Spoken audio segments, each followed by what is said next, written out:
যস্যা প্রসাদান্ন গতি কুতপি, যার কৃপা ছাড়া তোমার কোনো গতি নেই।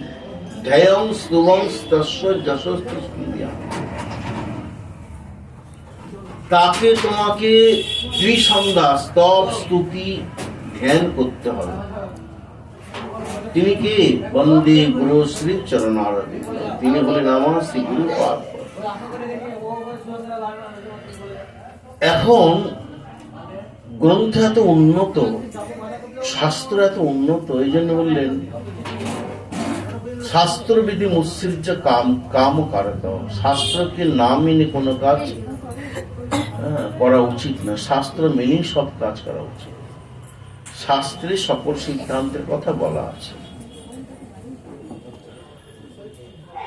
গুরু প্রসন্ন হলে আর কিছু করার দরকার নেই।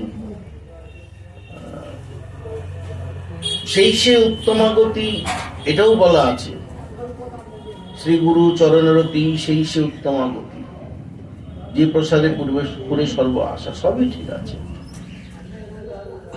আমার গুরু প্রসন্ন হলে সব পাওয়া হয়ে যায়, এটা তো খুব ভালো কথা। কিন্তু এই প্রসন্নতা যদি ব্যক্তি স্বার্থ হয়, তাহলে সেই গুরুদেবের থেকে তোমাকে দূরে সরে থাকতে হবে। গুরুদেব কখনোই ভাববেন না যে আমি শেষ, আমাতেই লাস্ট, আর নেই, এটা কখনোই ভাববেন না। এই বোধ যখনই চলে আসবে,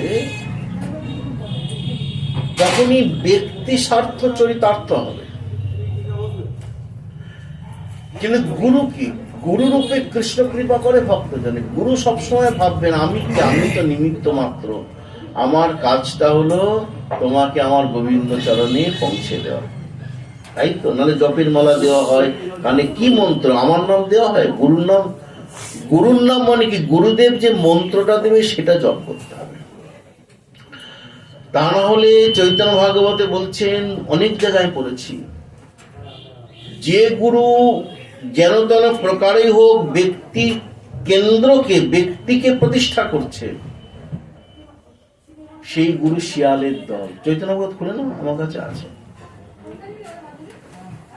উদর ভরণ লাগি পাপিষ্ট সকলে রঘুনাথ করি আপনারে বলে। এই 10,000 20,000 20 কোটি 10 কোটি 1 কোটি শিষ্য হয়ে গেল, অমনি সে নিজের ভাবটাকে প্রকাশ করে। তখন সেখানে ভগবান হয়ে যায় গৌণ, তিনি হয়ে যান মুখ্য। অর্থাৎ এমনও গুরু থাকতে পারে, এটা চৈতন্য ভাগবতে আছে। দক্ষিণ ভারতেও আছে। মহাপ্রভুর সময়, ভগবান কৃষ্ণের সময় ছিল একজন, নিজেকে কৃষ্ণ বলে প্রতিষ্ঠা করলো। হ্যাঁ, আসল ভগবান কৃষ্ণকে বলে তো নকল আছে না, এটা শুধু কি নাম তার। বুঝলে, ভাগবত গ্রন্থ মহাভারত খুললে বুঝতে পারা যায় যে সেই ভগবান কৃষ্ণ থাকাকালীনই আর একজন বাসুদেব কৃষ্ণ নকল তৈরি হয়েছিল। সে নিজেকে বলতো আমি কৃষ্ণ, ও তো মানে যে আসল তাকে বলতো তো ভণ্ড। আর সবাই গিয়ে প্রকৃত নন্দের নন্দন কৃষ্ণকে বলতে, প্রভু এই দেখো নতুন আর এক কৃষ্ণ তৈরি হয়ে গেছে, তার নাম নাকি বাসুদেব। তো পরে সুদর্শন চক্র দিয়ে সে নকল কৃষ্ণ গলা কেটে দিয়েছিল আসল কৃষ্ণ। হ্যাঁ, আসল কৃষ্ণ নকল কৃষ্ণ গলা কেটে।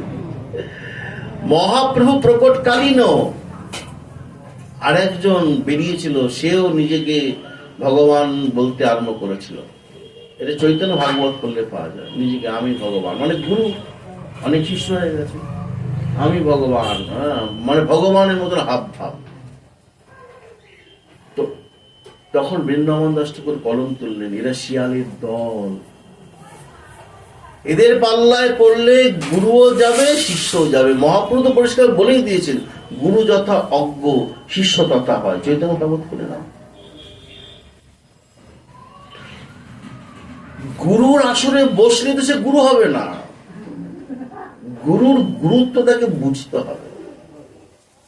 গুরুর গুরুত্ব